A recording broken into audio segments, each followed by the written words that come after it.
तो एक बार फिर हम लोग क्लास में, लेकिन इस बार हम लोग जो है सेम 2 के फर्स्ट लेक्चर में हैं। बहुत अच्छा लग रहा है कि आज बहुत सारे स्टूडेंट्स का एंट्री हुआ है और उम्मीद करते हैं कि ऐसे ही प्रेजेंस को बनाए रखें ताकि क्लास सुचारू रूप से चल सके और हम भी मज़ा लें और तुम भी मज़ा लो पढ़ने का। तो जैसा कि तुम देख पा रहे हो कि बहुत दिनों से हम लोग सेम 1 का क्लास कर रहे थे, तो आज जो है हम लोग नए क्लास में चाहते हैं कि कुछ नया हो और ये नया जो है ना सेम 2 के रूप में तुम्हारे पास है। तो सेम 2 में जैसा कि बहुत सारे स्टूडेंट्स जो फिर एक बार पढ़ाई करने के लिए लगे हैं, तो बहुत अच्छा लग रहा है देख के कि भाई चलो सेम 2 में सब स्टार्ट तो किया बढ़िया से, और इस बार जो है थोड़ा सा हम नए कायदे कानून से पढ़ाएंगे। नए कायदे कानून से पढ़ाएंगे, वो कैसे कैसे काम होगा। वो होगा कि हर एक क्लास में जब न्यूमेरिकल प्रॉब्लम हम लोग सॉल्व करेंगे तो हर एक क्लास में स्टार्ट करेंगे हम लोग सवाल कुछ बनाएंगे, कुछ तुम्हें बनाने देंगे और तुम्हें उम्मीद करते हैं कि तुम लोग घर में कम से कम 2-4 सवाल 5 सवाल जरूर बनाओ और कोई डाउट वगैरह हो तो उसे ज़रूर पूछो। डाउट क्लास के लिए हम लोग एक संडे को एक्स्ट्रा आधा घंटा का टाइम रखेंगे जिसमें डाउट तुम लोग पूछ पाओगे। और फार्मूलाज वगैरह जो है हम जैसे पूछते हैं क्लास में उसी तरह एक बार फिर पूछेंगे। तो यहाँ पर जो हमारे पास जो सिलेबस है और पूरी तरह से टाइट वातावरण में हम चाहते हैं कि पढ़ाया जाए, पूरी तरह से टाइट वातावरण में पढ़ाया जाए और सभी स्टूडेंट इस कोरोना काल में, अभी तुम जान रहे हो अभी सफ़र लंबा है, तो सीधा सा बात है कि हमें पूरी तरह से बैठ तो नहीं जाना है, हमें पढ़ाई तो करना ही करना है ना। तो थोड़ा थोड़ा ही सही लेकिन पढ़ें ज़रूर। तो जैसा कि तुम सुन पा रहे हो कि हर दिन जब भी हम क्लास में आएंगे तो शुरुआत में शुरू का 5 मिनट जो है हम ज़रूर सवाल पूछेंगे। जो हमने पढ़ाया है, जो फार्मूलाज वगैरह पढ़ाया है उसको हम लोग ज़रूर एक बार डिस्कस करेंगे और कोशिश करेंगे कि क्लास का फील को ही यहाँ पर लाया जाए, क्लास के फील को ही यहाँ पर लाया जाए ताकि तुम लोग भी इंजॉय कर सको। तो सबको तो सुनाई दे रहा है? अनु? Yes sir. चलो ठीक है, सुनाई दे रहा है। प्रभात? यस सर, आवाज आ रही। चलो बढ़िया। पूजा? Yes sir. चलो बहुत बढ़िया है, सबको सुनाई दे रहा है, सब कोई मौजूद हो। ये चेक कर रहे हैं कि कोई ज्वाइन करके कहीं निकल तो नहीं गया है।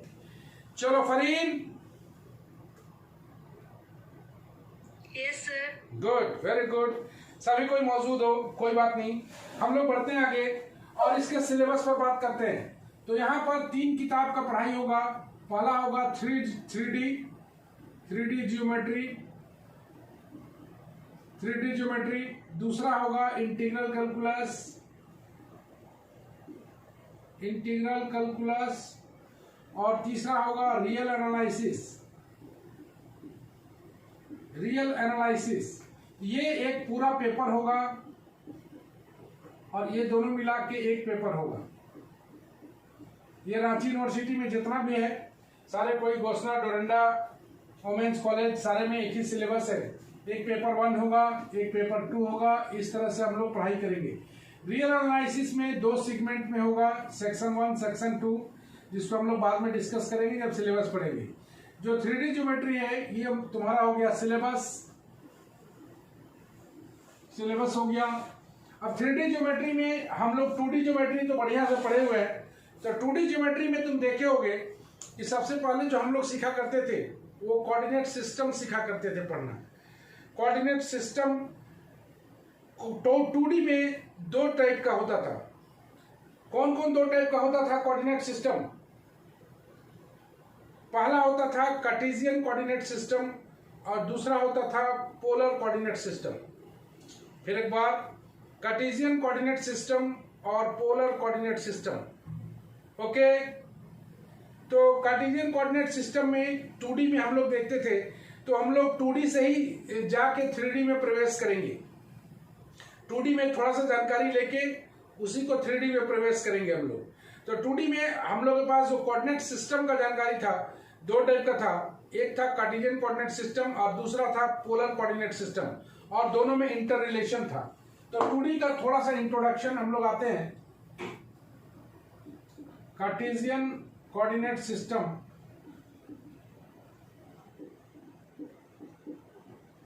इसमें 2D के लिए अलग था, 3D के लिए अलग था। 2D के लिए और 3D के लिए 2D में था कोऑर्डिनेट सिस्टम, बेसिकली बोले कोऑर्डिनेट सिस्टम दो टाइप का था, एक 2D का एक 3D का। तो 2D में हम लोग पढ़े थे Cartesian coordinate system, Cartesian coordinate system, और दूसरा पढ़े थे हम लोग इसी में polar coordinate system, polar coordinate system. और 3D में इसी तरह का हम लोग 3 कोऑर्डिनेट सिस्टम पढ़ेंगे। पहला पढ़ेंगे हम लोग Cartesian coordinate system, Cartesian coordinate system. दूसरा पढ़ेंगे हम लोग स्फेरिकल पोलर, स्फेरिकल पोलर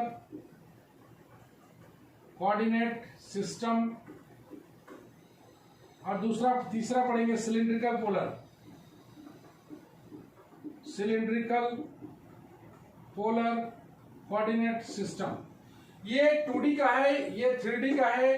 तो हम लोग 2D के बारे में कार्टेशियन कोऑर्डिनेट सिस्टम और पोलर कोऑर्डिनेट सिस्टम और उसके बीच का रिलेशन हम लोग उसको जानेंगे। कार्टेशियन कोऑर्डिनेट सिस्टम किसे कहते हैं, पोलर कोऑर्डिनेट सिस्टम किसे कहते हैं। 2D के बारे में बात कर रहे हैं हम लोग अभी।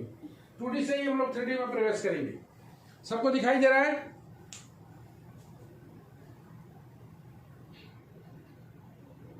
सबको दिखाई दे रहा है अच्छा से?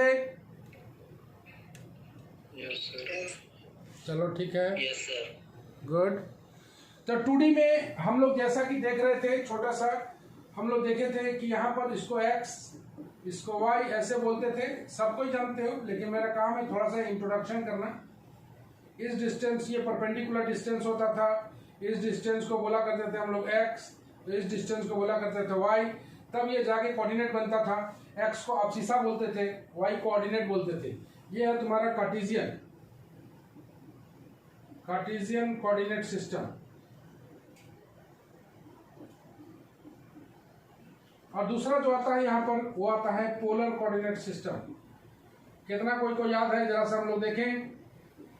प्रीति, प्रीति,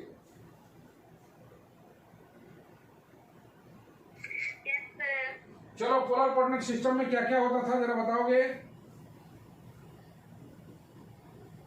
अगर ये पॉइंट P है तो इसका कोऑर्डिनेट क्या क्या लेते थे हम लोग? जो कोई भी जानते हो बता सकते हो।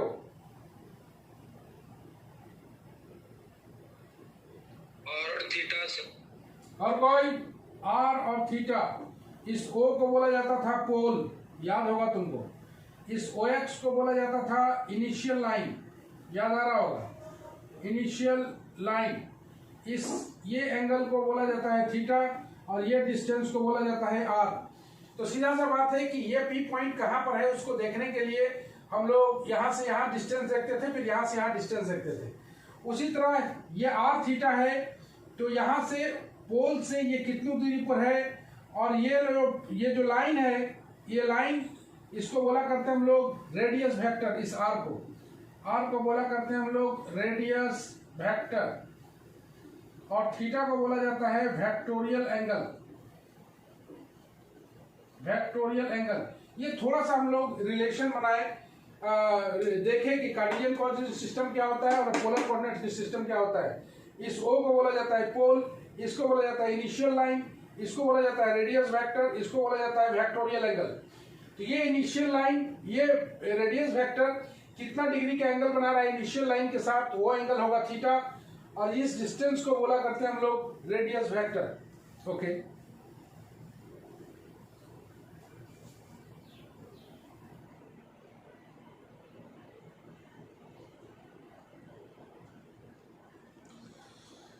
तो चलो इसको हम लोग आगे बढ़ते हैं। और थोड़ा सा और जानकारी लेते हैं।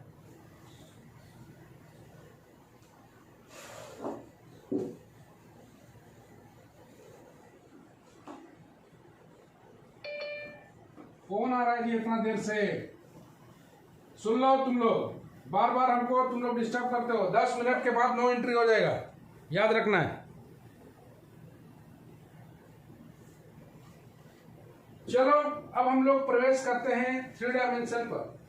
तो 3 डायमेंशन पर हम लोग को जानने के लिए सबसे इम्पोर्टेंट है इसके बारे में बहुत सारे फैक्ट को जानना। तो 3D में हम लोग स्टार्ट करेंगे 3D का। सबसे पहले हम लोग जान रहे हैं कि यह 3 डायमेंशन है, मतलब सीधे बात करता है ये स्पेस में।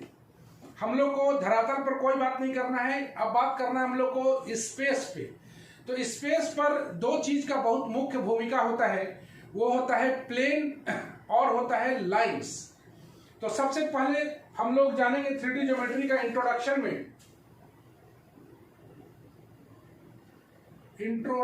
में सबसे पहले जानेंगे हम लोग प्लेन क्या होता है। चलो कोई बता सकता है प्लेन क्या होता है? प्लेन का डेफिनेशन, प्लेन क्या होता है? एनीवन? प्रभाकर?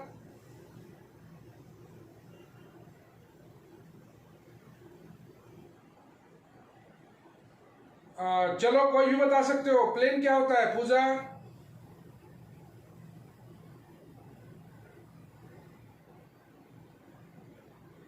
प्लेन और लाइंस के बारे में बेहद इंपॉर्टेंट बात होगा। No one? प्रभात? क्या होता है प्लेन?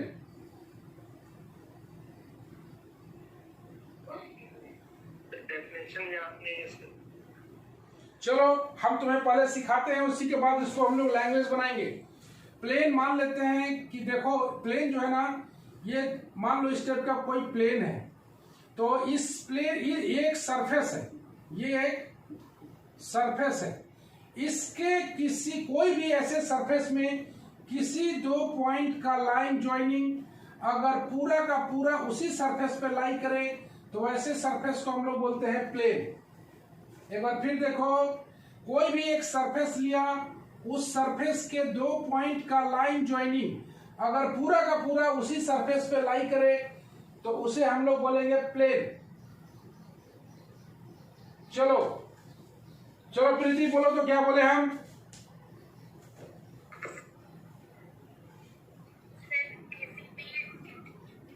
सरफेस लेंगे, उस पे 2 पॉइंट लेंगे और दोनों पॉइंट का लाइन ज्वाइनिंग अगर वही सरफेस पे लाई करेगा तो उसको प्लेन बोलेंगे। बहुत अच्छा, इसी को हम लोग डिफाइन भी कराएंगे। सुमी जरा इसको डिफाइन करो तो।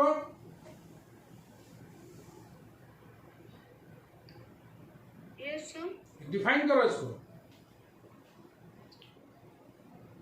सर यही होगा कि when we take 2 points in a surface and we join the 2 points and if the line is belongs to the whole surface then it is called a plane.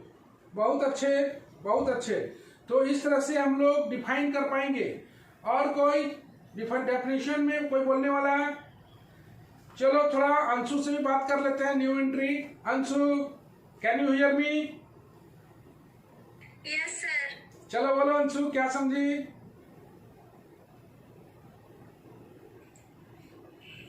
हाँ बोलो क्या समझी?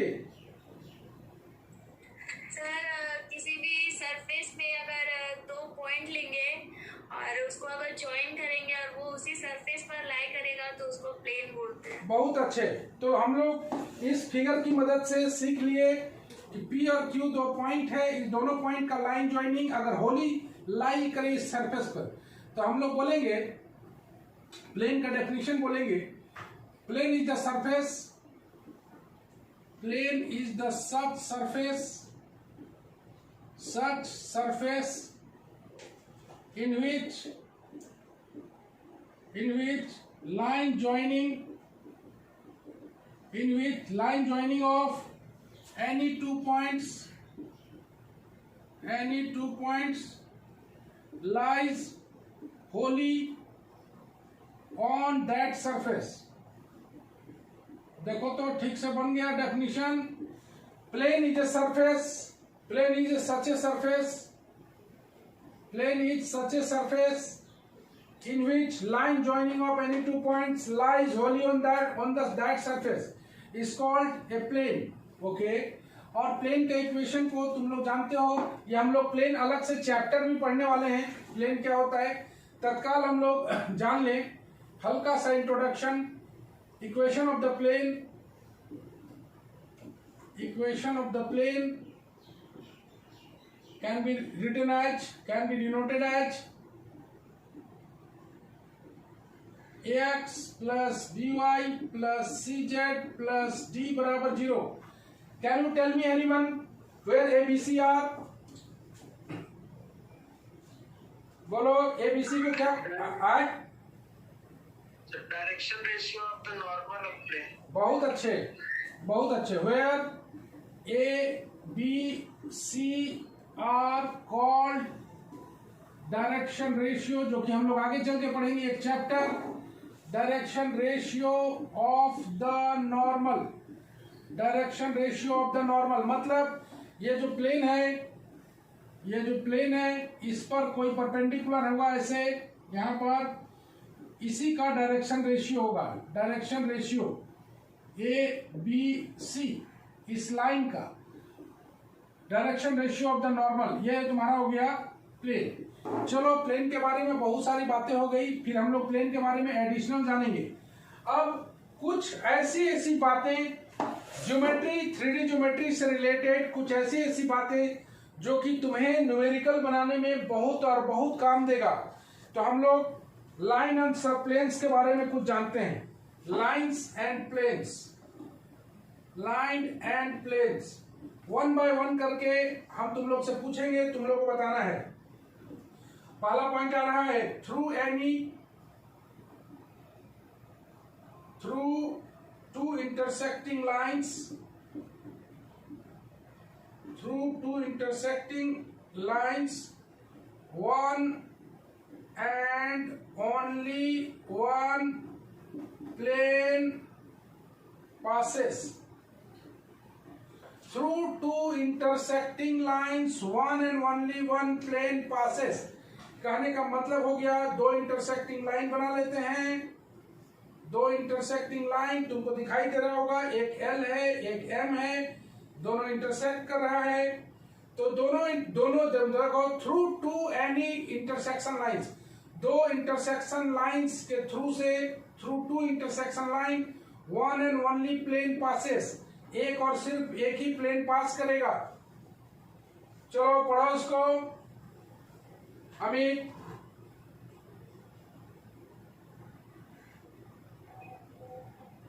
अमित पढ़ो. Through two intersecting lines, one and only one plane passes. तो दो intersecting line से एक और सिर्फ एक ही प्लेन पास करेगा. Be careful that. दूसरा पॉइंट बेहद इंपॉर्टेंट है. ये एक प्लेन हो गया, एक दूसरा प्लेन हो गया. यहां पर ऐसे ले लेते हैं, एक प्लेन हो गया, ये इसके बीच का लाइन है. मान लेते हैं ये दूसरा प्लेन आ गया, ये दूसरा प्लेन आ गया. एक प्लेन ये है, प्लेन का नाम देते हैं हम लोग अल्फा एंड बीटा. ये दो प्लेन है, दो प्लेन के बीच से एक और एक ही लाइन पास करेगा. याद रखना है, इसको बोलते हैं हम लोग line of intersection of two planes. तुम देख रहे हो दो प्लेन के इंटरसेक्शन से एक लाइन पास कर रहा है थ्रू. प्लेन और सरफेस में क्या डिफरेंस है? प्लेन और सरफेस में से, सरफेस में ऐसा कोई जरूरी नहीं है कि दो पॉइंट का लाइन ज्वाइनिंग उसी सरफेस पर लाई करे. लेकिन प्लेन में, प्लेन भी एक सरफेस ही है, सरफेस का वैरायटी है. उसमें दो प्लेन का लाइन ज्वाइनिंग उसी प्लेन पर, उसी सरफेस पे लाई करेगा. ठीक है. Yes. Through two intersecting planes, two intersecting planes, line of intersection will passes. Line of intersection will passes through. याद रखना है तुम्हें, ये आगे चल के हम लोग पढ़ेंगे.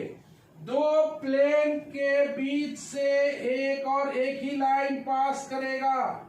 दो प्लेन के बीच से, दो इंटरसेक्टिंग प्लेन से इस लाइन को बोलते हैं line of intersection. Line of intersection of the two planes, of the two planes. तो ध्यान से देखना, दो लाइन के इंटरसेक्शन से एक और एक प्लेन पास करेगा, और इसी का रिवर्स ये है। ये 2 नंबर था, तो 2 नंबर में एक लाइन हम लोग लिख लेते हैं, two planes intersect along line. Two planes intersects along a line. Two planes intersects along a line. एकदम इस प्रॉपर्टी को दिमाग में रखना, दो प्लेन इंटरसेक्ट करेगा अलोंग ए लाइन। पढ़ो तो श्रेया, ये क्या लिखे हैं, पढ़ो।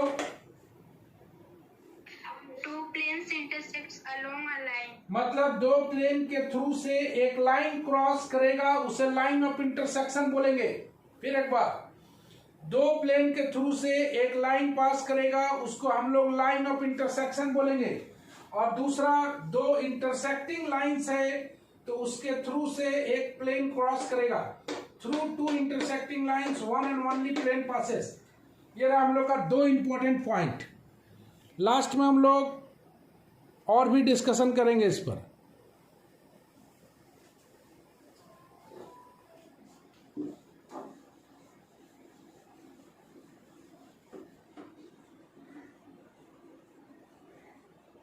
विकास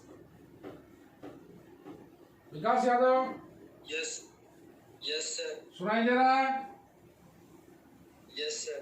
चलो, तीसरा चौथा पॉइंट को तुम डील करोगे, तुम समझाओगे कि कैसे हम लोग काम कर रहे हैं। गौर से देखोगे। तीसरा number point, 3 number page, 3 number point. एक प्लेन ले लेते हैं हम लोग। एक प्लेन में L एक लाइन है, M एक लाइन है। M और N ले लेते हैं, या इसको N ले लेते हैं। M, ये N, ये N,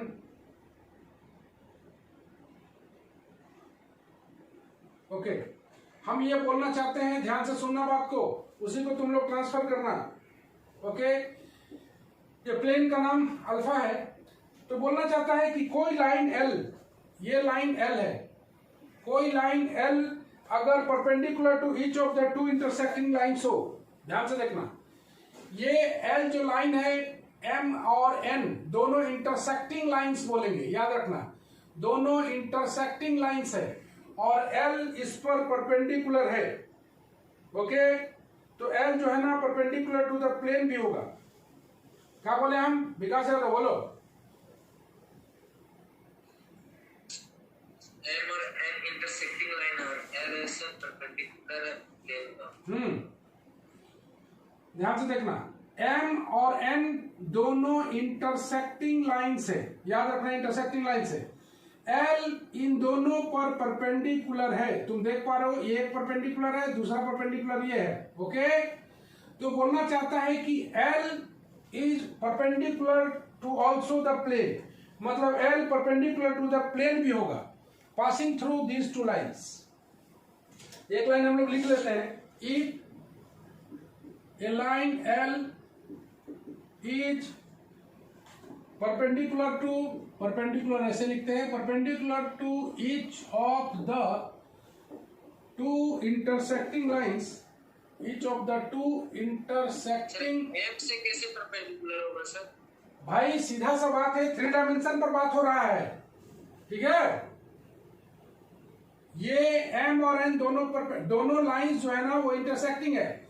L इस पर भी परपेंडिकुलर है, इस पर भी परपेंडिकुलर है, ये 3 डायमेंशन पर सोच है, ठीक है। परपेंडिकुलर होने के लिए 90 डिग्री नहीं ना है सर, एंगल चेंज है इसका। यहाँ पर हर एक 90 डिग्री होता है। गौर से देखो, 3D में जो फिगर होता है, O X Y Z तीनों आपस में म्यूचुअली परपेंडिकुलर होता है, जानते हो ना, ये तीनों आपस में म्यूचुअली परपेंडिकुलर होता है। 3 डायमेंशन में तुम्हें परपेंडिकुलर दिखाई नहीं देगा, लेकिन समझना है उसको परपेंडिकुलर। ठीक है, 3D है ना, ठीक है सर। 2D पर बात नहीं हो रहा है। 2D पर तुम ऐसे लाइन को सोचते हो परपेंडिकुलर है, ठीक है, इस पे ऐसे लाइन भी परपेंडिकुलर होता है, ऐसे समझना है। तो 3D एक अलग केस है। If a line L is perpendicular to each of the two intersecting lines M and N, then बोलता है L is perpendicular to the plane. L is perpendicular to the plane passing through the lines M or N. Passing through the lines M and N, ऐसे करके समझो। चलो बढ़िया से समझ लेते हैं। अगर कोई लाइन L है, परपेंडिकुलर है दो इंटरसेक्टिंग लाइंस पर, L इंटरसेक्टिंग लाइंस हो गया M और N, इन दोनों पर परपेंडिकुलर है L, तो बोलना चाहता है कि L इस प्लेन पर भी परपेंडिकुलर होगा और वो पास करेगा लाइंस M और N से। ये 3 नंबर पॉइंट था। चौथा नंबर पॉइंट आते हैं हम लोग। चौथा नंबर पॉइंट बोलता है, ध्यान से देखना, ये एक प्लेन है, ये एक प्लेन है, देखना ध्यान से प्रभात, ये बहुत सारा लाइन है, यहाँ बहुत सारा लाइन है। तो बोलना चाहता है कि ध्यान रखना, ओके, बोलना चाहता है कि अगर ये L perpendicular to the plane है, अगर L perpendicular to the plane है तो L is perpendicular to each of the lines. क्या बोलना चाह रहे हैं कि अगर ये L perpendicular to the plane है, अगर ये L perpendicular to the plane है, तो इस प्लेन पर जितना भी लाइन होगा, इस प्लेन पर जितना भी लाइन कंटेन करेगा, सब पर ये L परपेंडिकुलर है। क्या समझे? बोलो अनु। सर अगर L perpendicular to the plane है तो प्लेन के अंदर जितना भी लाइन होगा उस पे L परपेंडिकुलर होगा। बहुत अच्छा बात बोली तुम, बहुत अच्छा, पूरी तरह से समझ में आया है तुम्हें। ठीक है, बोलो तो प्रभात, क्या बोले हम?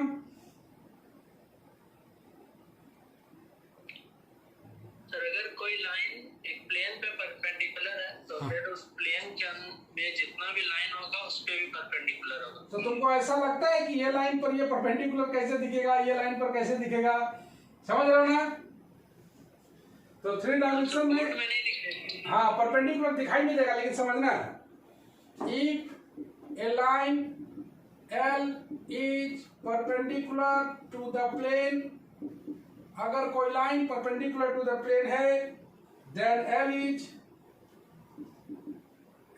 Perpendicular to each line, perpendicular to each line on the plane. मतलब इस प्लेन पर जितना भी लाइन होगा सब पर वो परपेंडिकुलर होगा लाइन। ये 4 नंबर पॉइंट था।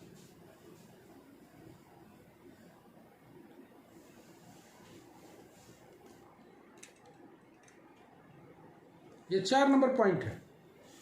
5वां नंबर पॉइंट आते हैं। ये सारा बात बेहद इंपॉर्टेंट होगा। एक छोटा सा फिगर बनाते हैं, और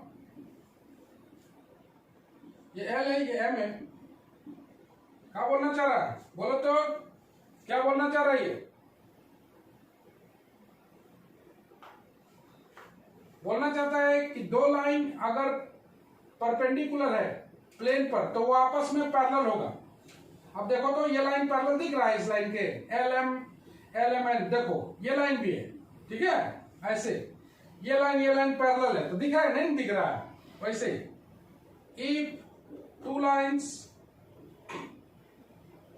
are perpendicular to the same plane, then lines L and M are parallel। ठीक है, ये लाइन ऐसे पैरेलल दिख रहा है, ये लाइन ऐसे भी पैरेलल दिख सकता है, ये L और M ऐसे भी दिख सकता है, ये भी परपेंडिकुलर है इस प्लेन पर, ये भी परपेंडिकुलर है, तो दोनों लाइन आपस में पैरेलल होगा। Two lines are perpendicular to the same plane, then lines L and M are parallel। ये 5 नंबर पॉइंट था। 6 नंबर पॉइंट आते हैं। If L parallel to M, इसको पैरेलल लाइन बोलते हैं। L parallel to M and the line L is perpendicular to the plane. मतलब L और M दोनों पैरेलल है और लाइन एल जो है ना वो परपेंडिकुलर टू द प्लेन है। देन द लाइन एम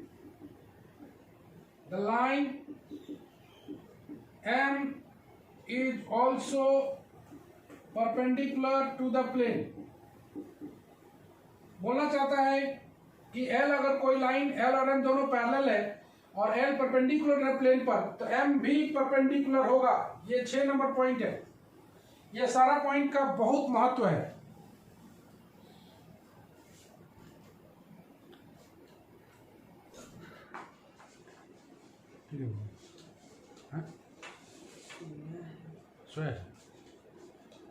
तो ये बहुत मायने रखता है। ये पॉइंट सब जितना भी पॉइंट है, अगर एल और एम दोनों पैरेलल है और L perpendicular to the plane पर, तो line M is also perpendicular to the plane. Next point, if two lines are parallel then they are coplanar, then they are coplanar। coplanar मतलब सब एक ही plane पर लाई करेगा। हमको लगता है अपग्रेडिंग का टाइम आने वाला है, तो सभी कोई दोबारा रिज्वाइन करेंगे, तुरंत आ जाएगा अपग्रेडिंग का टाइम आएगा तो दोबारा सब कोई ज्वाइन करेंगे। अगर दो लाइन पैरेलल है तो देन दे आर कोप्लेनर। तो आप पढ़ो तो आयुष।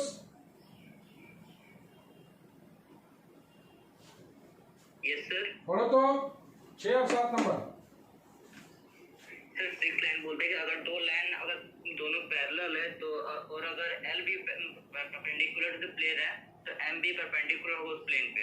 ओके। और 7वां पॉइंट बोलते हैं अगर दो लाइन अगर पैरेलल है तो दोनों कोप्लेनर होगा।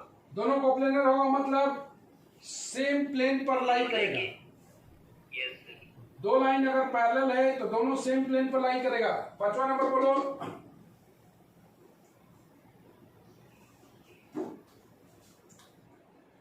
पांचवा number,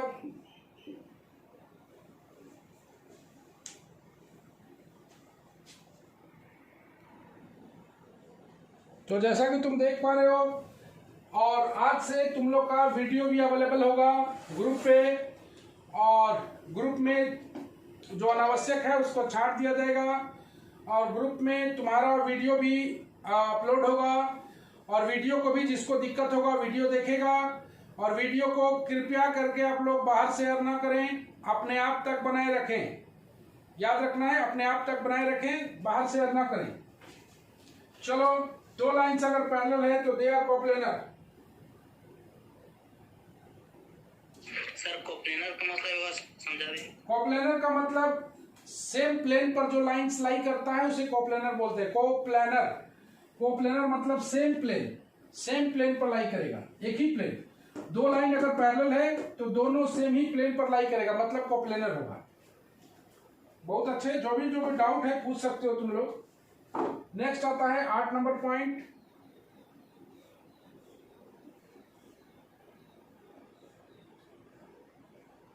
through a given external point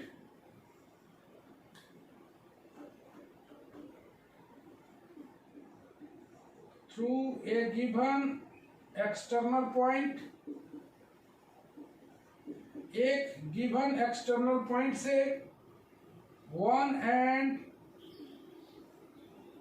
and only one line can be drawn perpendicular to a given plane। मतलब ये बोलना चाहता है कि एक गिवन एक्सटर्नल पॉइंट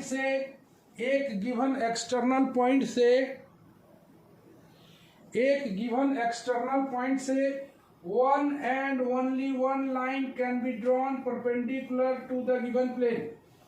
मतलब एक लाइन से, एक गिवन एक्सटर्नल पॉइंट से one and only one line can be drawn perpendicular to the given plane. जरा पढ़ो तो 8 नंबर कौन पढ़ेगा? चलो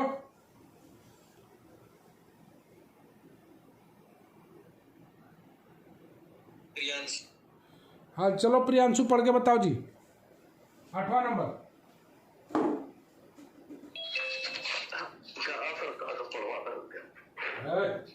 बोलो। Through a given external point, one and only one line can be drawn perpendicular to the given. मतलब एक given external point से एक और केवल एक ही लाइन ड्रॉन होगा perpendicular to the given plane, उस गिवन प्लेन पर।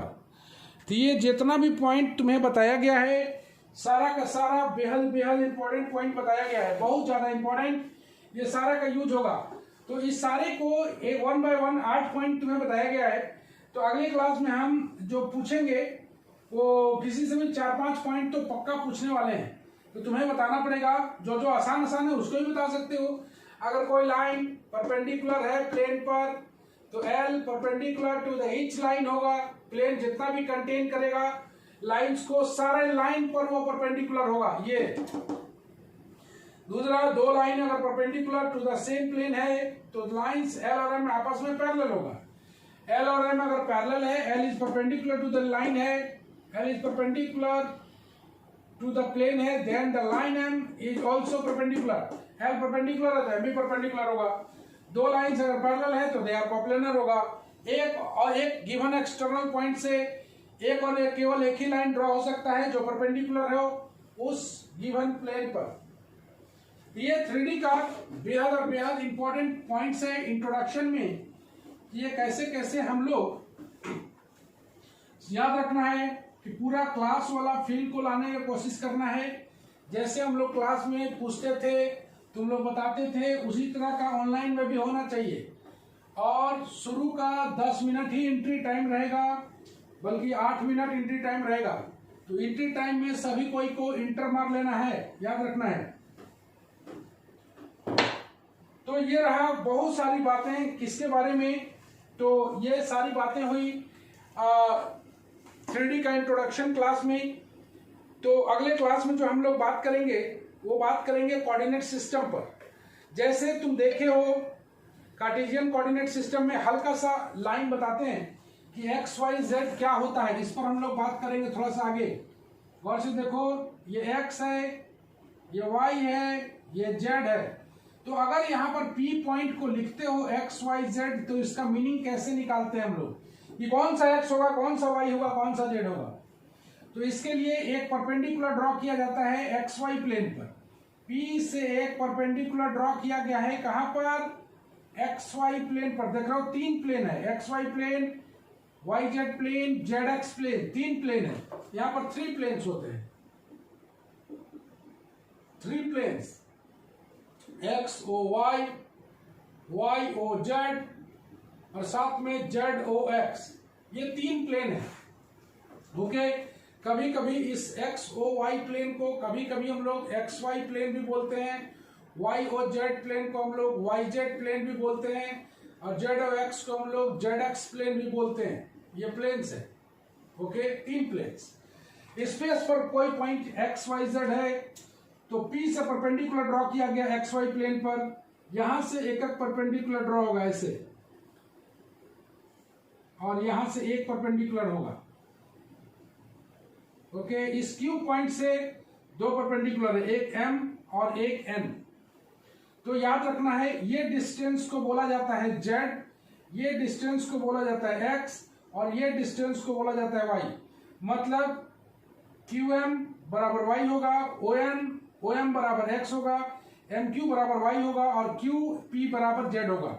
मतलब यहां से हम लोग बात करें तो OM बराबर X लेते हैं, QM बराबर Y लेते हैं, QM Y है, और QP जो है ना वो Z है।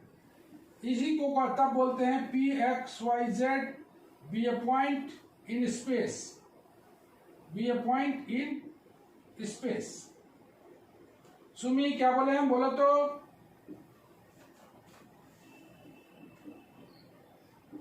ये सर एक अगर पॉइंट है XYZ, उससे हम लोग एक परपेंडिकुलर लाइन XY प्लेन पे ड्रॉ करेंगे। हाँ उसके बाद हम लोग OX लाइन से एक परपेंडिकुलर ड्रॉ करेंगे Q तक। नहीं, no no no no, Q से परपेंडिकुलर ड्रॉ करेंगे एक्स एक्सिस पर, क्यू से परपेंडिकुलर ड्रॉ करेंगे वाई एक्सिस पर, ऐसे बोलो। Q से हम लोग परपेंडिकुलर लाइन ड्रॉ करेंगे OX पर, और फिर एक और लाइन परपेंडिकुलर ड्रॉ करेंगे Q से OY तक। तब तो उसके बाद जो OM होगा वो X होगा, QMY होगा और QPZ होगा। बहुत अच्छे। तो ये XYZ पॉइंट इन स्पेस के बारे में बात करेंगे हम लोग। इस पर चर्चा जारी रहेगा अगले क्लास में। जैसे अगला क्लास हो सकता हो कल एंट्री हो, तो आज शाम तक इंफॉर्मेशन चला जाएगा, हो सकता हो कल। हाँ QM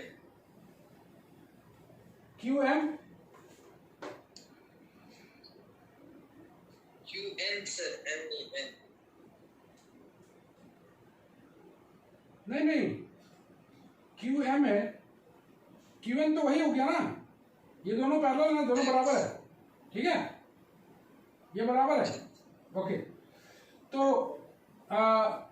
हो सकता हो कल भी तुम लोग का क्लास रहे, तो थोड़ा मोमेंटम पकड़ना जरूरी है, तो मैं भी कल क्लास हो सकता है। तो आज के लिए हम लोग इतना ही बात करते हैं, कल सारे कोई अटेंड रहेंगे इसी तरह से।